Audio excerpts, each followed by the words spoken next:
Hola, ¿qué tal? Mi nombre es Jessica y el día de hoy vamos a introducirlos al tema de la ley de los senos. Antes de comenzar, vamos a recordar unos puntos básicos necesarios antes del tema. Todos conocemos los triángulos rectángulos. Sabemos de ellos que los caracteriza un ángulo recto que equivale a 90 grados y que para resolver el sistema de estos triángulos se puede usar el teorema de Pitágoras, las razones trigonométricas y la propiedad de los triángulos, en donde la suma de sus ángulos da como total 180 grados. Pero existen otro tipo de triángulos llamados triángulos oblicuángulos. Esta categoría abarca dos tipos de triángulos: los triángulos acutángulos y los triángulos obtusángulos. Los triángulos acutángulos tienen la característica de que todos sus ángulos son menores a 90 grados y los triángulos obtusángulos tienen la característica de que uno de sus ángulos es mayor a 90 grados.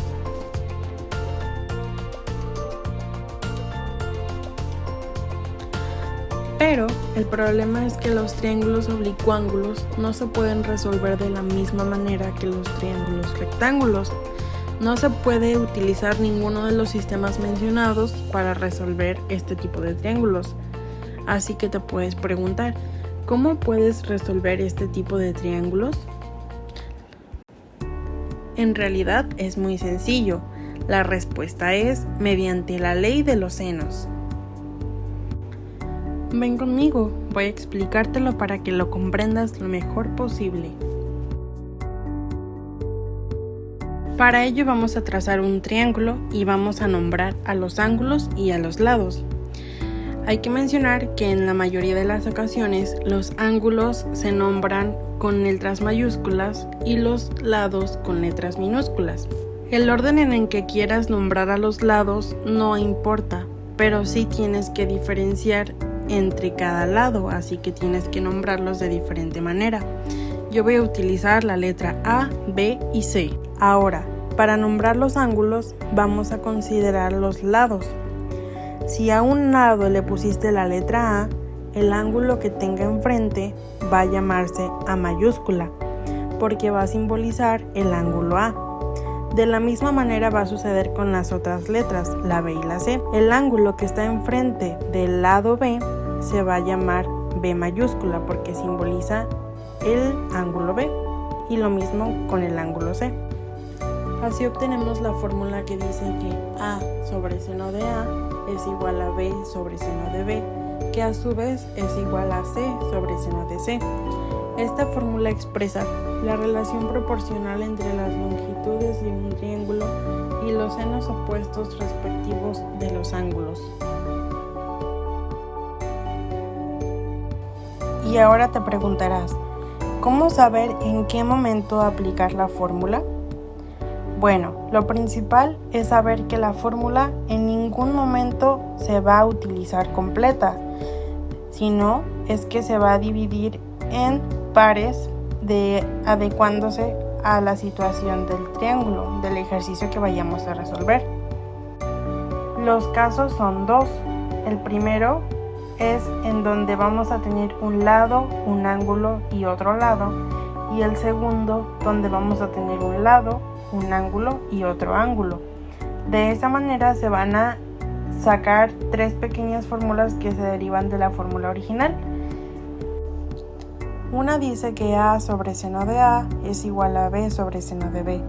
La otra que A sobre seno de A es igual a C sobre seno de C. Y la otra que B sobre seno de B es igual a C sobre seno de C. Una vez aprendido esto, vamos a rectificar los conocimientos que obtuviste durante este lapso de tiempo para hacer unos problemitas. El primero va a consistir en encontrar un lado de un triángulo.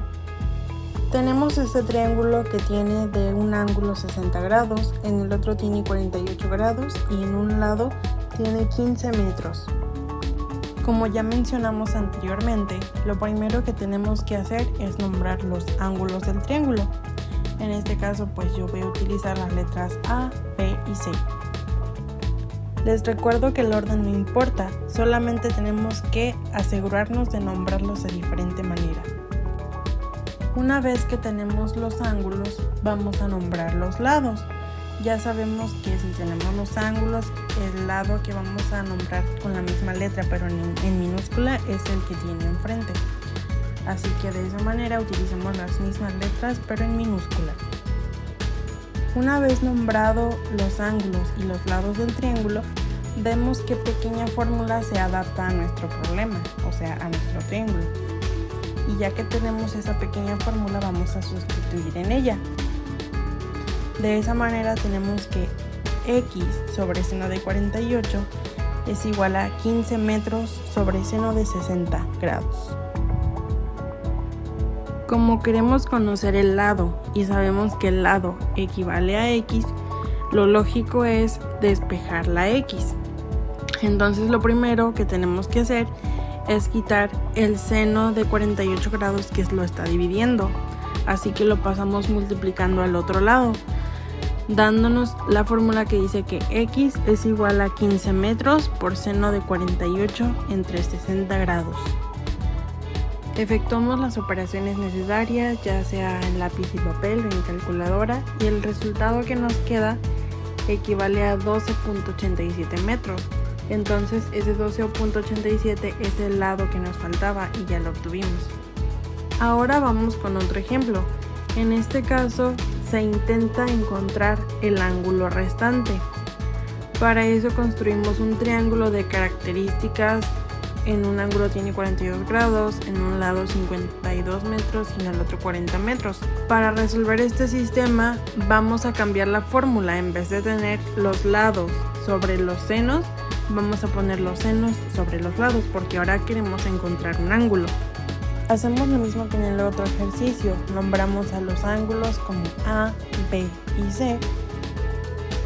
Y los lados que están enfrente de cada ángulo ya nombrado los nombramos con las mismas letras pero en minúscula. Una vez hecho eso, vamos a ver qué pequeña fórmula es la que se adapta a nuestro triángulo. En este caso es la que dice que seno de A sobre A es igual a seno de C sobre C. Vemos nuestro triángulo y es momento de empezar a sustituir en la fórmula. Y decimos que seno de 42 grados sobre 40 metros es igual a seno de C sobre 52 metros. Como en este caso queremos encontrar el ángulo C, que es el seno de C, pues vamos a despejar en él. Entonces el 52 metros que está dividiendo al seno de C, lo pasemos multiplicando al otro lado y decimos que 52 metros por seno de 42 grados sobre 40 metros es igual a seno de C. Como se dan cuenta, aquí todavía no está despejado el ángulo. ¿Qué tenemos que quitar? Tenemos que quitar la palabra seno. Esto funciona algo similar como cuando tenemos el cuadrado. Acuérdense que cuando tenemos x cuadrada, ponemos una raíz para eliminar ambos y que quede solamente la x. Pues pasa algo similar, pero acá la inversa del seno es el arcoseno, que generalmente se expresa como seno a la menos 1. Ahora sí hacemos los procedimientos necesarios, ya sea papel a lápiz o en calculadora, y de esa manera obtenemos el resultado. En este caso nos queda que C, o sea el ángulo C, equivale a 60.44 grados. Así de sencillo. Ya tienes los conocimientos suficientes para dominar el tema. Es hora de ponerte a prueba. Aquí te dejo este triángulo con las características ya establecidas. El propósito es que tú encuentres el lado faltante, que se denomina como X, y listo. La solución se mostrará en 3, 2, 1. Como podemos ver, la fórmula que se adaptó a nuestro triángulo es la que dice que A sobre seno de A es igual a B sobre seno de B. Sustituimos en ella y decimos que X sobre seno de 36 grados es igual a 14 metros sobre seno de 70 grados. Para despejar X, que equivale al lado, pasamos el seno de 36 que está dividiendo a multiplicar del otro lado y decimos que X es igual a 14 metros multiplicado por seno de 36 grados entre seno de 70 grados, lo que da como resultado 8.75 metros. Y así de sencillo es como obtuvimos el lado faltante. Eso es todo de mi parte. Felicidades por aprender y escuchar este curso completo. Ahora eres un experto en el tema. Éxito en todos los ejercicios que vayas a realizar. Gracias.